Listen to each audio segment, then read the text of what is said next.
Conscious of Economics and Urban Farm Project. Bridget Lynn Dolgoff speaking to you. We're going to look at a garden while I have a talk. I'm living in a trailer, but I still have a broken down trailer, but I still have a garden. You can take the girl out of the garden, but you can't take away. You can take the garden away from the girl, but you can't take the girl away from the garden. Anyway, all right, so I'm posting a lot of stuff on my Substack. I think people that follow me here have, because they've stayed with me for so long, they know that it seems like I can have off the rocker thoughts and ideas. I think so. This is kind of a more expanded place. I'll put a link underneath to the Substack. But I just wanted to talk about something here that is going to be kind of different than all the stuff that I'm posting, because I'm making an extreme effort to wake people up about what's going on and how assets are really derived and created. And, you know, I finally have reached this point in my life where I finally know for a fact, like, that I'm not crazy. That my journey has been crazy, and the uncovering of information has been crazy. But I'm 100% not crazy. And I 100% know exactly what I tell people is the truth.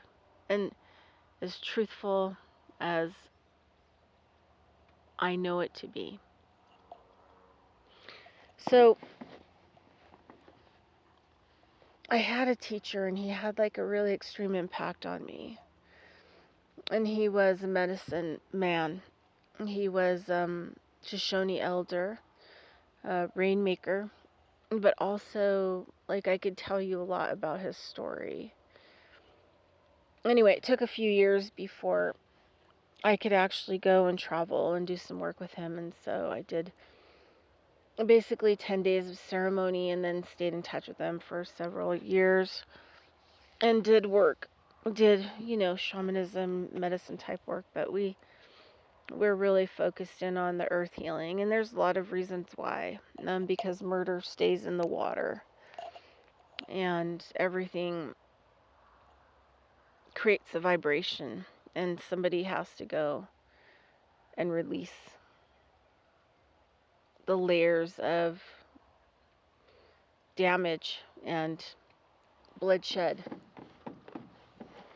so that the vibration in whatever area can be like raised back up.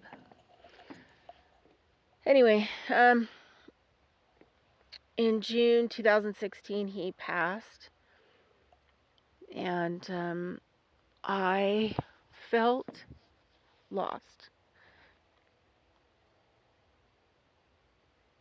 I felt I've had a lot of really powerful medicine teachers. I've had a lot of amazing teachers, and I've known a lot of brilliant people with incredible abilities and talents.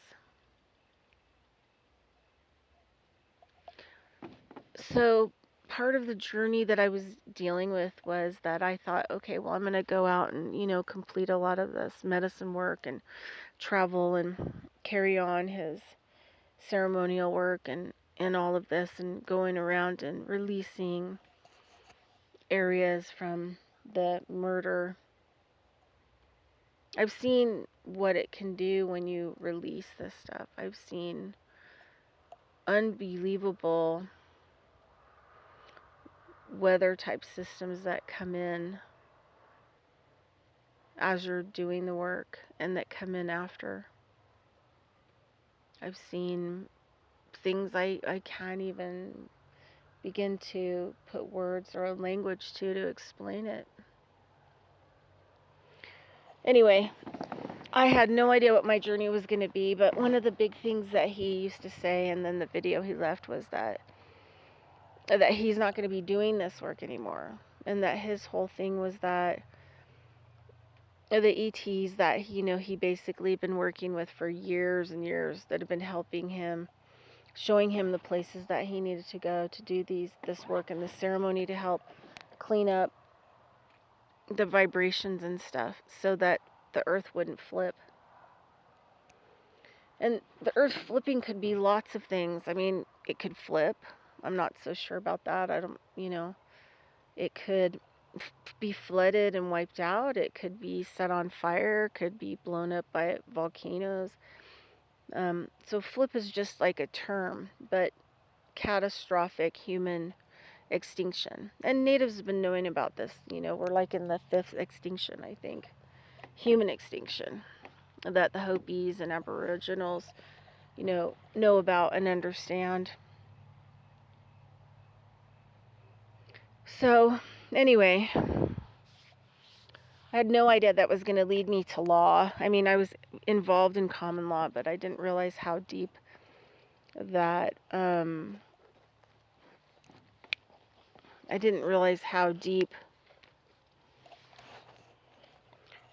it would go.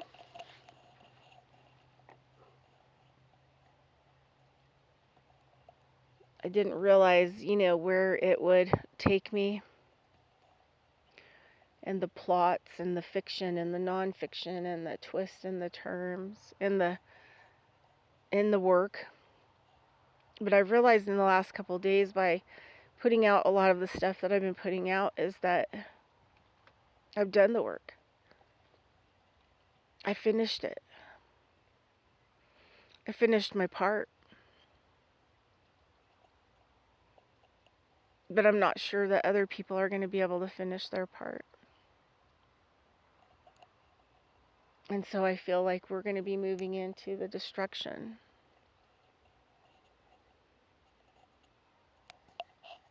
Because we can't get it done.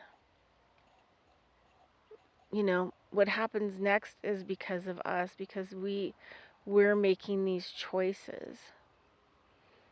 And if you think about it, like, if say you were the creator of something, a piece of art, and you cannot get that piece of art in the way that you want to get it, 9 times out of 10, probably what will happen is that you'll throw it in the closet, you'll stop working on it, you may erase it and start something over. But there's something that happens to that creation.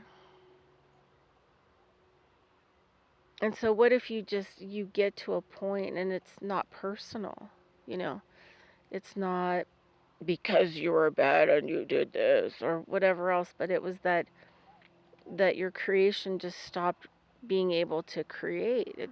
It stopped being able to grow. It came to the end of the line. And so we could say that, the ETs or other beings or God or Jesus or whoever, we feel like the punishment should come from, something we can blame. But what if it's us? What if it's every little choice that's brought us to this moment? So, have you done your part? Are you doing your part?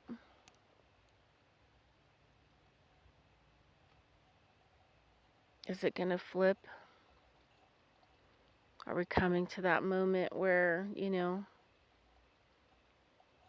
going to flip? It's going to be the end.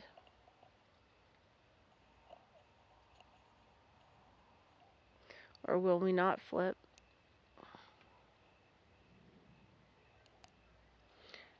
Anyway, just wanted to have a little discussion. Like I said, I'll put a link in the bottom of this video that goes to my Substack and kind of has a review of all the things that I'm working on if you want to go and look all that stuff up and review it all. Um, remember that, billions and trillions are not loaned, that they're assets that have been derived off the human being. And that's the core. That's the core of all of it. Every deep dive that I've done, this is the where we stop it. This is where we stop the flip. But can we do it? Can we just stop it all so that we can change directions and move it in a different way where we get to spend more time evolving to our higher capacity? All right, everybody. Take care. I'll talk to you later. Bye-bye.